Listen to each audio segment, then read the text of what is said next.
Quand un homme t'aime, il t'épouse. Ça, c'est le thème que nous abordons aujourd'hui suite aux multiples questions que j'ai reçues des glorieuses qui sont venues pour la masterclass sur les clés pour triompher du concubinage. Je tiens déjà à leur dire félicitations pour le pas et je suis sûre que l'intelligence a été renouvelée et que leurs vies ne seront plus jamais les mêmes. Je vais attirer l'attention d'une jeune fille ici pour vous dire que lorsque un homme est prêt, il s'engage. Le mariage, c'est pour les hommes matures et non pour les bébés et non pour les gamins.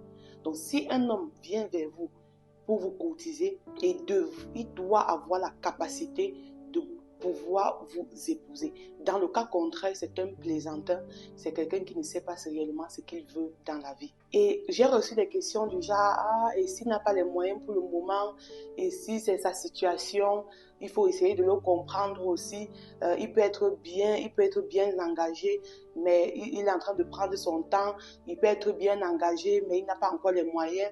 Il peut être bien engagé, mais il est encore en train de d'évaluer un ou deux choses. Je vais vous dire quelque chose. Si tu n'as pas d'argent, tu n'es pas prêt pour le mariage parce que tu ne vas pas aller donner les cailloux pour que l'enfant d'autrui puisse manger. Le mariage, c'est une responsabilité et vous devez être conscient de ça. Vous n'allez pas rester avec lui dans le concubinage pour lui faire plaisir. Vous n'allez pas rester dans le concubinage avec lui pour le consoler et vous dire que le jour qu'il l'aura, on va faire avec. Non. Si tu n'as pas l'argent, tu n'es pas encore prêt pour épouser une femme. Et généralement dans l'église, moi, à l'église dans laquelle j'appartiens, on regarde souvent la situation financière et la situation professionnelle du monsieur avant de lui donner une fille en mariage. C'est très important. Ce n'est pas le fait d'être capitaliste, ce n'est pas le fait d'être matérialiste. Il y a beaucoup de charges qui viennent avec le mariage.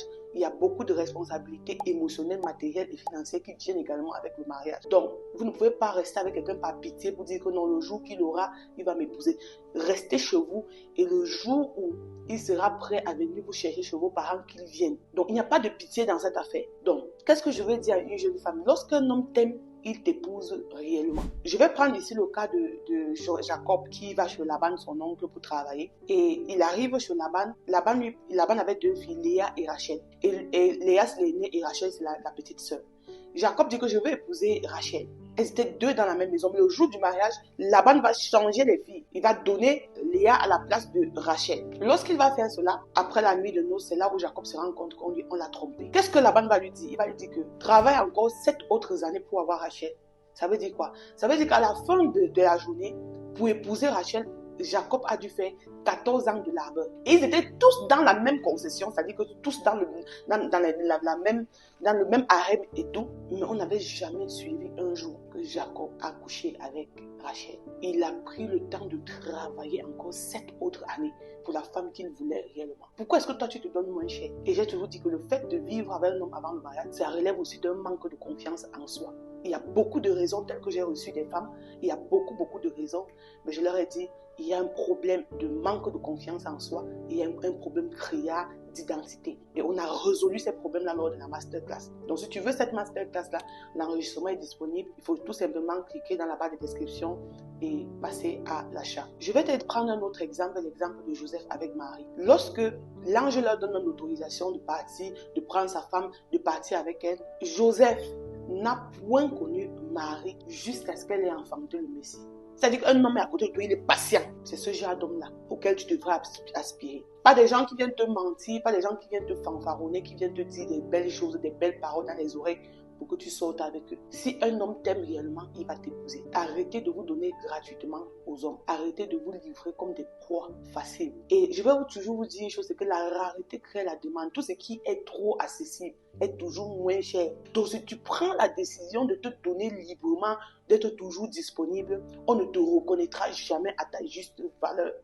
Tu commences à avoir de la valeur sur le marché quand ton espèce devient une espèce rare. Regarde les animaux par exemple. Si tu touches un lion pour le tuer, alors qu'il y a les souris, chaque jour on tue ces souris-là, mais on ne fait rien. Mais si tu tues un lion, on peut te porter plainte. Pourquoi? Parce qu'il y a une loi internationale qui protège les lions. Pourquoi? On les appelle les espèces en voie de disparition, les espèces rares. Donc plus vous êtes nombreux, ou bien plus tu es accessible, plus tu es moins cher, les gens ne te reconnaîtront jamais à ta juste valeur, ils vont t'utiliser, ils vont te jeter. Mais si sur le marché, tu as une valeur, c'est-à-dire que ton espèce est recherchée, c'est-à-dire que le style de femme que tu deviens, le style de femme que la société, c'est-à-dire que le type de femme que tu deviens le style de femme qu'on reconnaît être comme une femme de valeur, les gens vont commencer à te chercher. Mais si tout le monde vient, utiliser, jeter, utiliser ici.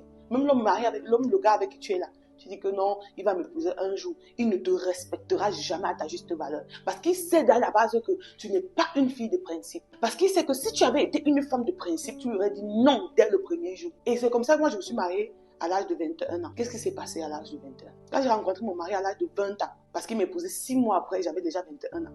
Je lui ai dit que je ne suis pas là pour m'amuser. Qu'est-ce que tu veux? Il m'a dit, je veux me marier. Ok, si tu veux m'épouser, épouse-moi. Et il m'avait dit quelque chose. Il m'avait dit que avant toi, on a rencontré des filles qui étaient dans la trentaine à mon temps. Mais c'est la différence, c'est ta fermeté. La différence a été au niveau de ta fermeté. Moi, je ne travaille pas devant les titres. Je ne travaille pas devant les statuts sociaux. Non. Tu veux m'épouser, tu m'épouses. Je ne suis pas là pour me gaspiller. Mes parents ont investi en moi. Mes parents ont payé mes études. Mes parents ont souffert pour m'avoir. Donc, tu ne dois pas venir là me ramasser comme ça. Et mon niveau intellectuel était déjà assez haut, élevé. Donc, quand tu te donnes moins cher, on va t'acheter moins cher. Donc, c'est pas une question que je l'aime. Tu as un problème d'identité. Un réel problème d'identité. On a également une formation sur l'identité, la maîtrise de son identité. Tu dois venir prendre cette formation-là. Et tu ne vas plus jamais te placer devant un homme. Il va te parler, tu vas trembler. Parce que tu vas désormais connaître quelle est ta valeur. Donc, quand un homme t'aime et t'épouse, tous ces fanfarons qui sont en train de rôder autour de toi sont en train de te perdre du temps. Et avec ce temps-là, tu peux réaliser beaucoup d'autres choses. Donc, la balle est dans ton camp dès aujourd'hui.